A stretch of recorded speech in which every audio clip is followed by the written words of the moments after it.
Hello friends, welcome back. We are checking on our first worm feeding.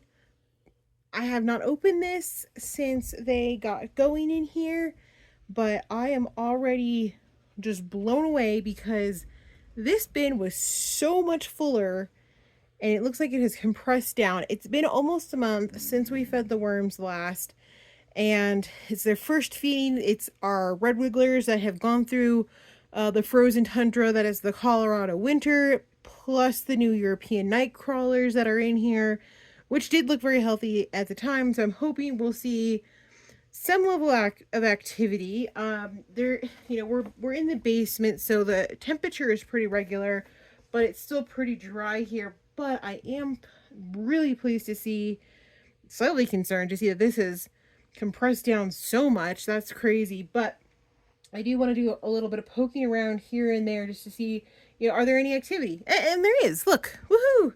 We have people. You guys can't see, but Wally's like right here, and he's like, whoa, she's excited about something.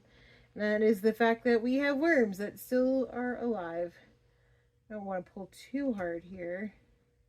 I'm seeing some moving, so that's good. That makes me confident that we have some signs of life here.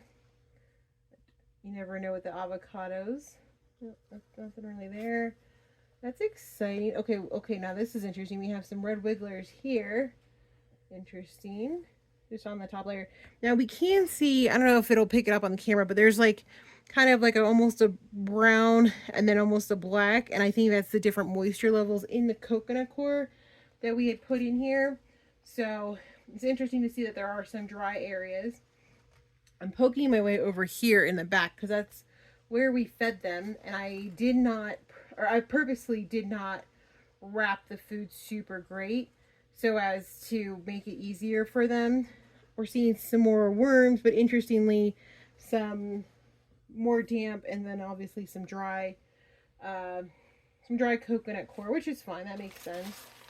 We did end up ultimately having a handful that escaped, and even though I have a bowl underneath our urban worm bag here to catch them if they got out, I think they must have just gone like around it or over it. We probably got less than a dozen runners that, some we caught before they died, some we saw them moving across the carpet, and the dogs were like, oh, this is interesting, and obviously put them back in. So a little bit of light training at the beginning turns out is necessary for these guys.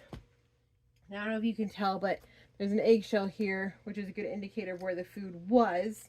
So I'm just going to gently, I don't want to hurt anybody over here, but I'm like, is there food? I'm not seeing any food. These must be some hungry hippos here. Wow. This is probably then the most successful feeding we've had since we've been in Colorado. By far. Because it's been a month, and if the eggshells weren't there, I don't think I could tell that we had fed them over there. That is incredible. Okay, well, I don't want to bother them too much. We'll recover them. Wow. So a lot seems to have happened in this last month since, well, almost month. We're almost at a month, not quite. We're a little over 3 weeks here. So that's good, though. That means that they're hungry, they're eating. So I need to get them some food. So this is actually the last batch of freezer food that I had saved for the worms. I think it's honestly from last year. And honestly, because a lot of it's been going in our compost tumblers. But this looks like it has some berries, some apple cores. And this is just one sheet of the packing paper that we're going to use to make it super easy for them to find it.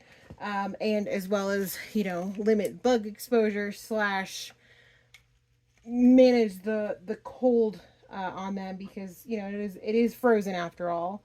So because we fed in the back area last time, I'm going to treat this like what we did in Florida, where we kind of rotated through. So we would, work our way through clockwise, get some in the middle, and that way we were kind of evenly keeping the worms going, but it wasn't like they were having to go super far to find their next meal. They just had to they just had to shift over a little bit. And that way, you know, any remnants that we can't see from that last feeding are going to be over there.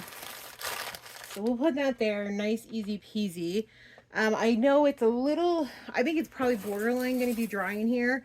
But we'll add some water. I do want to add a couple paper towel rolls because those kind of are like toys for them. They like to kind of huddle in there. And then I haven't really put any of this paper in. This was paper that we used for wrapping plates and stuff, and it came compressed, and then you opened it up for packing, and it was great for bowls and stuff like that. But oh, here you can see like this part here, so it would come like that, and then you would stretch it and it would get that kind of cushion like thing. And it's a bubble wrap alternative, but it's a little abrasive to the human hand. And I've got just the tiniest little amount of water in here. I don't know if you can even see it, like it barely comes up to here. But I haven't really put that in the worm environment because I was like, well, if it's abrasive for me, I don't know if it's abrasive for them. But I was thinking I want to put it in here just in the corner.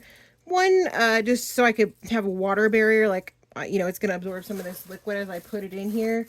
But two, I'm just kind of curious if they treat it like they do the avocados, the shells, the, you know, the paper towel rolls, is it like, because they could kind of easily maneuver through there and have little areas to play in and stuff like that. So that helps our population go up, which I am very excited about. So I think I'll just, well, maybe we can put it on their food as like an extra barrier. How about that? I don't know if that's the best idea I've ever had. I've done dumber things though, so we will see. But I am so excited. This is by far the most successful feeding we've had since we've got these worms. Well, it's the first feeding for the European night crawlers, but and I assume they're the ones doing most of the eating right now. But I am just over the moon to see that we don't have standing food, and hopefully, you know, we saw a handful of red wigglers, so hopefully their population will creep back up. But I'm not going to disturb them anymore. I think they're doing great, and I'm really happy to see that they're hungry. And it's the summertime, and that is historically when they'll eat more anyways, because it is hotter out, they're warm, they're comfortable, and they're kind of rocking and rolling, where in the wintertime they slow down a little bit, they don't eat as much, the reproduction drops. So this is in theory when they should be eating the most, although, you know, like I said, we are in a basement, so summer is relative. But here's hoping in a couple weeks we can check back in and see, again, no more food. I'll have to set the timer for on the shorter end. I did a month this time. We'll do maybe 3 weeks next time and see if that food holds up or is missing or what. But yeah, this is really exciting news, and I hope everybody's doing well. And if you have worms, I hope they're doing well this summer and they bounce back from winter just fine. But yeah, that's it for me. Okay, friends, I'm Alessandra. Thanks for hanging out with me and checking on the worms today. We'll catch you next time.